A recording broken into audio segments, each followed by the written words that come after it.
Isabel. I'm here with Emily, Elliot, Jim, and Olivia. And our project is about factor affecting buying behavior between college students. So 115 billion student debt plus 6,000 personal debt can affect future decisions, both emotional and financial. Our goal through this research was to find connections between amount of debt, area of study, and parental influences. I'm gonna pass to Edit now. Yeah, so based off those goals, we had three hypotheses that we started off our research with. First one being spending habits will be positively impacted by those of their parents. This was based off the idea that if you come from a family that generally spends a lot each month, you're used to that, and whether you can afford to or not, you might do the same in college when you first be on your own because you learned that from your parents. Second hypothesis was that student debt impacts college students' buying behavior.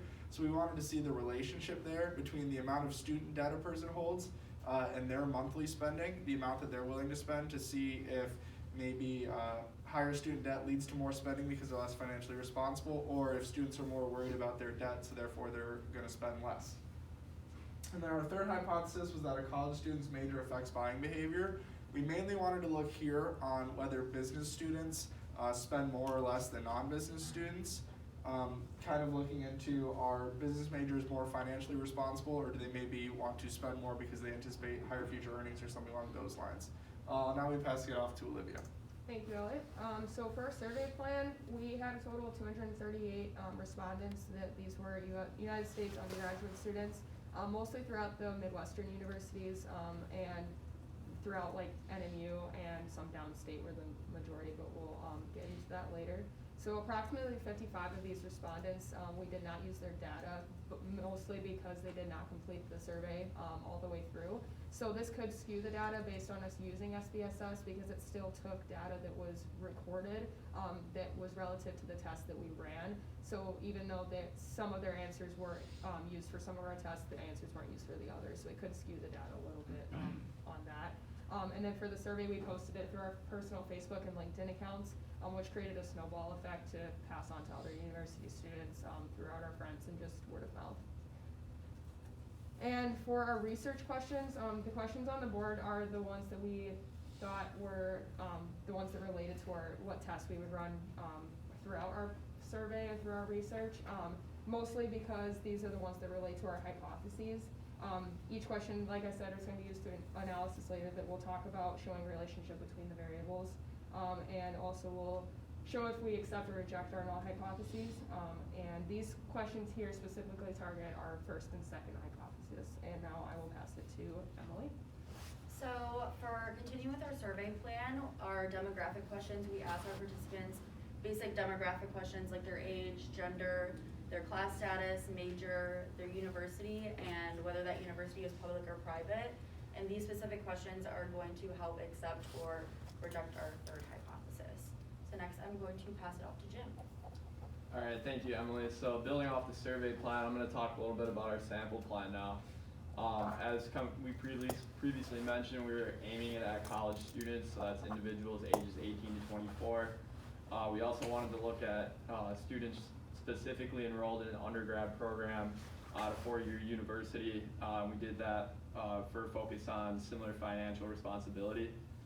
So then looking at our sample frame, like I just mentioned, we wanted individuals that were paying pretty similar amounts in tuition and had similar financial responsibilities such as rent, and books, etc. to cover. So we used a non-probability convenience sampling method, and as Olivia mentioned, we sent that out through social media, via email and web link. So our sample size, Olivia touched on as well, we actually ended up getting 238 responses with our initial goal of 300. The 238 is large enough to limit our sample error, but it was still realistic and obtainable. So then finally drawing our sample, we're filtering our responses primarily through age and enrollment type. And then lastly, for the sample plan to validate our sample, after we look at their age and their enrollment type, we wanted to shoot for a pretty even distribution between gender, which we didn't quite get. It was roughly almost 75% female to male.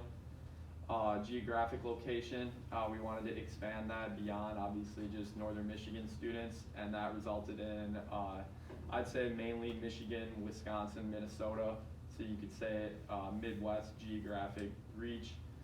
Year in school we did well on in targeting freshman, sophomore, junior, and senior pretty evenly. And then area of study, we wanted different majors obviously other than business majors, and we did pretty well on that as well. I will now pass it back to Emily to talk about the descriptive interpretation. Thank you. So we found our average age to be between 20 and 22. Majority of our respondents were female at 74.6%. And then our class status had actually skewed towards our upperclassmen, our seniors being 40.8% and juniors being 33.2%. And then for our university, we found most respondents were from NMU being 51.6%, and then the second highest were from CMU and Ferris State. And then for our majors, we found majority were business and STEM majors, both at 28.25, and then being literature, language, and social sciences. So I'm going to pass it back to Jim. Thank you. All right, so now I will dive into our t-test interpretation.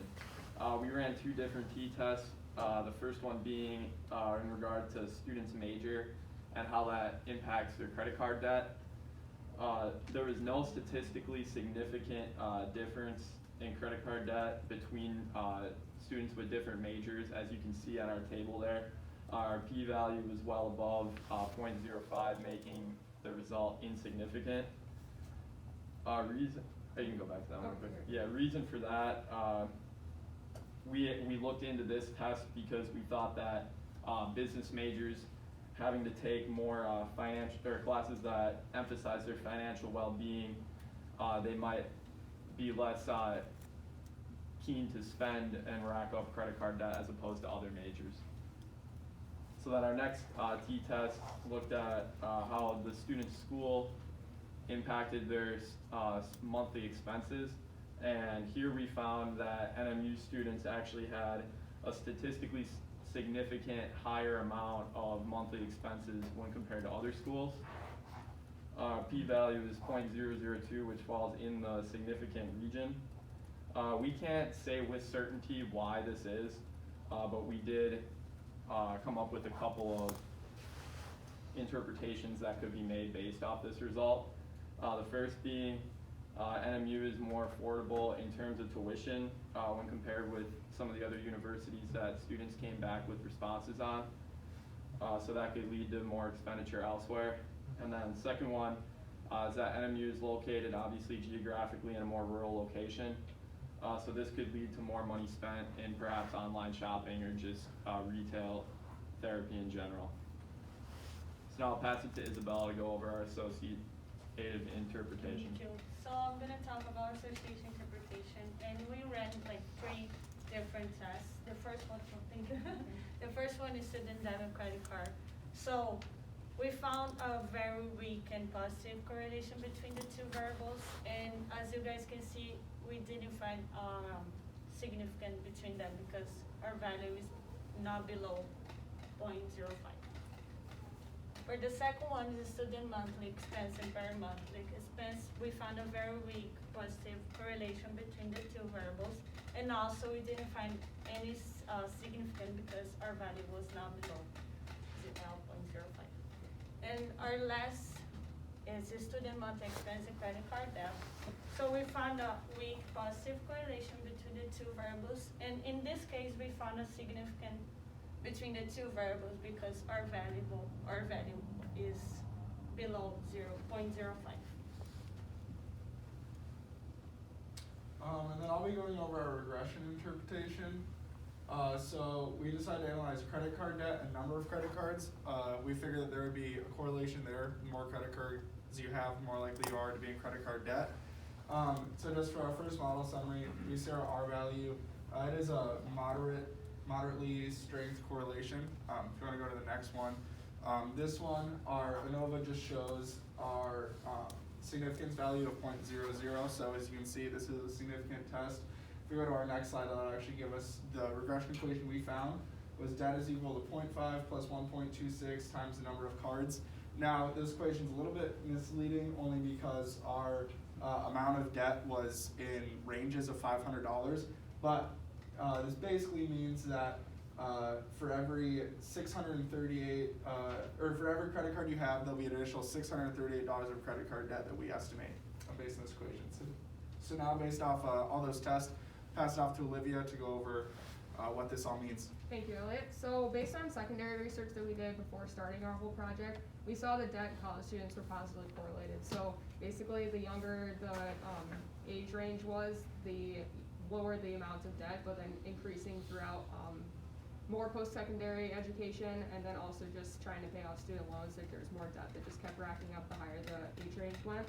So through our research, we found similar findings with the younger age range, but that confirms the students also do rack up debt, both college and credit card debt, which impacts their future regardless. And then based on the significance of the test that we ran, we reject our first and third hypotheses, but accept our second. Our results show that others have the tendency, like students have the tendency to gain debt throughout college, which leads to future problems and possible future research that we can be expanding based on our research. So we'll thank you for listening to us, and we'll open up to questions.